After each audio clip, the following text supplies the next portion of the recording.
Bonjour peuple de Dieu, que le Dieu puissant de Papa Florian nous bénisse encore en cette nouvelle année, qui nous garde, qui nous protège, qui nous donne la victoire dans tous les défis, dans tous nos combats. Prenons notre texte de ce matin dans le livre de Nombre, Nombre le chapitre 11, le verset 1. Nombre le chapitre 11, le verset 1. Nombre le chapitre 11, le verset 1 nous dit ceci.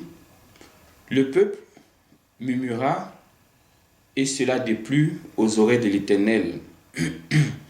Lorsque l'Éternel l'entendit, sa colère s'enflamma. Le feu de l'Éternel s'alluma parmi eux et dévora l'extrémité du camp.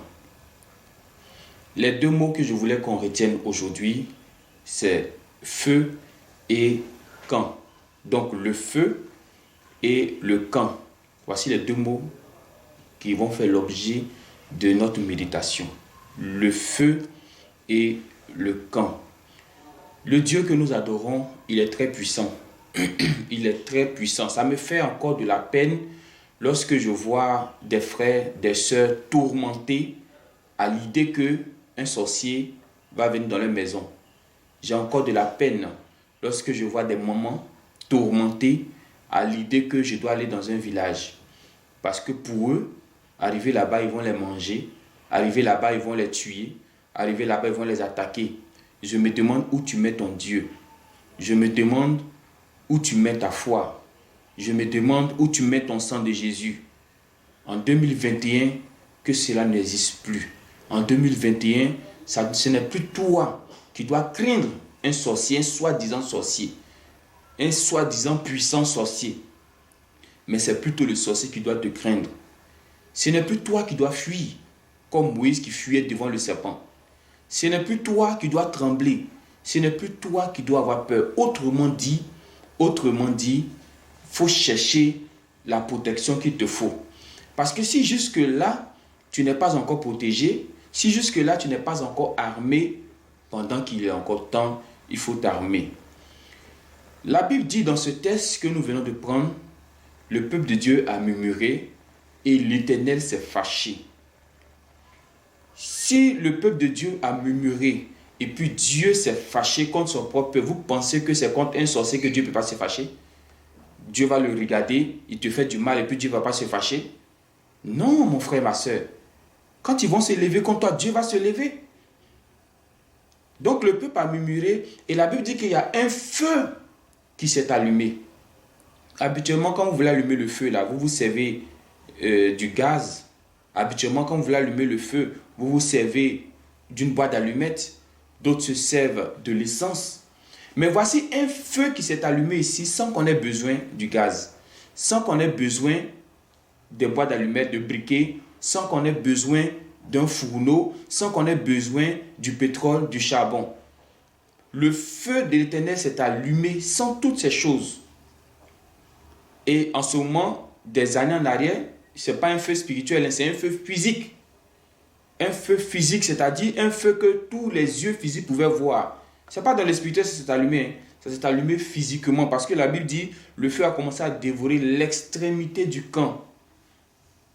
Pourquoi? Parce que le peuple avait murmuré. Donc vous convenez avec moi que chaque fois que l'enfant de Dieu ne se détourne pas du mal, Dieu allume son feu. Chaque fois que tu fais quelque chose à ton Dieu, chaque fois que tu fais quelque chose à ton Seigneur, celui qui t'a choisi, celui qui t'a appelé, tu avais tous les problèmes et puis t'a appelé, il t'a mis sous sa couverture. Chaque fois que tu lui fais quelque chose, il y a un feu qui s'allume. Jusqu'à ce que tu te détournes de ton mal. Parce que vous allez voir ici que pour que ce feu-là s'éteigne, il a fallu que le peuple de Dieu se détourne de son mal. Sinon, ce feu-là consumait l'extrémité et s'il ne faisait pas attention, ça allait les prendre aussi. Dieu n'a pas peur. Dans 1 Chronique 23, vous allez voir que Dieu a tué 70 000 hommes pour un péché qu'ils avaient commis. Même pas eux-mêmes qui avaient commis, c'est David qui avait commis ce péché. Donc chaque fois que tu te détournes de la voie de Dieu, il y a un feu qui s'allume. Maintenant, vous savez comment le feu est capable de détruire. Vous savez comment aujourd'hui dans certaines villes on parle de feu de brousse, le feu qui chasse des habitants. Le feu qui tue des animaux. Vous voyez, le feu qui est capable de brûler même tout un bien. Le feu est dangereux. À plus forte raison, le feu de Dieu. Mais plus tu vas t'accrocher à ce Dieu, ce feu-là qui vient contre toi, quand tu désobéis à Dieu, il vient maintenant pour te protéger. Plus tu t'attaches à Dieu. Et plus tu t'attaches à Dieu, ce feu-là ne brûle plus dans le camp de l'enfant de Dieu, mais ça va brûler désormais dans le camp de nos ennemis, dans le camp de nos adversaires. C'est la cause pour laquelle j'ai dit retenez le mot feu et puis retenez le mot camp. Parce que nous avons un camp. Eux aussi, ils ont leur camp où ils font leur réunion, ils forment leur groupe, vous voyez, ils forment leur plan, comment ils vont t'attaquer, comment ils vont t'étouffer la nuit, ils vont te faire transpirer, comment ils vont toucher tes finances. Pendant qu'ils sont en train de faire ce plan-là, toi, qu'est-ce que tu fais de l'autre côté? Tu t'attaches à Dieu. Et ce feu-là tombe dans leur camp. Donc, bien-aimés du Seigneur, notre Dieu que nous adorons est un Dieu de feu, est un Dieu de puissance. Mais au lieu que ce feu-là brûle nos adversaires, c'est nous maintenant que le feu-là vient brûler. Parce qu'on ne veut pas faire ce que Dieu demande. Est-ce que tu sais que même la peur que tu manifestes, c'est un péché vis-à-vis de Dieu? C'est un péché. Parce que Dieu dit dans Jean 14, verset 1, que ton cœur ne se trouble pas. Mais toi, ton cœur se trouble. Donc c'est quoi si tu désobéissais aussi à la voix de Dieu? Mais on ne voit pas ça au même titre que l'avortement. On ne voit pas ça au même titre que le vol, le mensonge. Mais voici des choses que les enfants... Ici, il n'y a pas de mumu. Ils ont tué qui? Ils ont avorté qui? Ils ont volé qui? Ils n'ont pas fait toutes ces choses. Mais regardez le feu qui est descendu. Donc faisons attention à la manière dont nous marchons avec Dieu. Pour ne pas que le feu qui est censé te protéger quand tu dors, quand tu marches, quand tu es dans un véhicule, ce feu-là te protège. Pour ne pas que ce feu qui est censé te protéger vienne contre toi, il faut marcher dans la voie de Dieu. Et marcher dans la voie de Dieu, là, c'est de s'accrocher. C'est pourquoi David pouvait dire, j'aime quand on me dit allons dans la maison de Dieu, parce qu'il sait que c'est là-bas qu'il puise l'énergie, c'est là-bas qu'il puise la force. Il ne prend pas la force quelque part. David a quel pouvoir pour résister contre une femme, pour résister contre la tentation. Mais c'est dans la maison de Dieu qu'il puise cette force. Donc attachons-nous à la maison de Dieu. Attachons-nous aux choses de Dieu. Plus vous allez faire les choses pour Dieu, vous allez voir que Dieu va vous donner la force de surmonter des épreuves et de surmonter aussi des tentations. Donc voilà notre Dieu que nous servons. Moi, me disant que Dieu est capable d'allumer un tel feu-là, mais je dors tranquillement.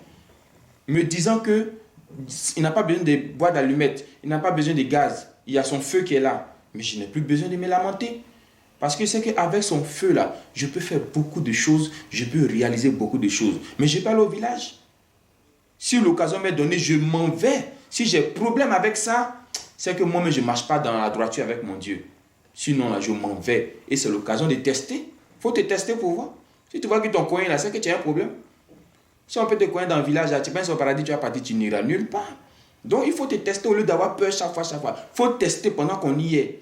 Là, si tu vois que tu n'es pas apte à rentrer dans ton village, tu sais que tu n'es pas apte à rentrer au paradis. Sinon, celui dont le nom est inscrit au paradis, là, c'est le village qui va lui faire quelque chose. Celui dont le nom est inscrit au paradis, c'est le village qui va lui faire... Le village ne peut pas. Sorcier ne peut pas.